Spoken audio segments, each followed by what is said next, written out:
మొక్కజొన్నలో కంకులు ఏర్పడేటప్పుడు వాటిపైన పింక్ కలర్లో సున్నితమైన దారాల్లాగా కనిపిస్తాయి.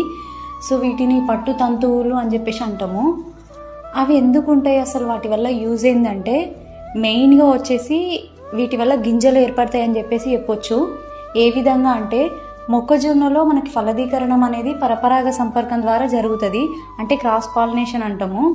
సో ఈ ప్రాసెస్లో ఏంటంటే మొక్కల లోపల ఉండే పుప్పొడి అనేది వేరొక మొక్కలలోకి గాలి ద్వారా వ్యాప్తి చెందుతుంది.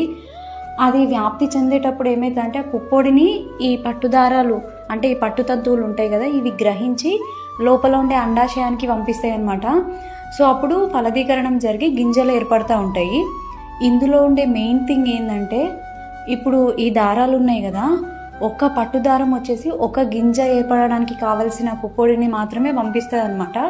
సో ఈ దారాలు అనేవి ఎన్ని ఉంటే మనకి లోపల గింజలు అనేవి అన్నీ ఏర్పడతాయి.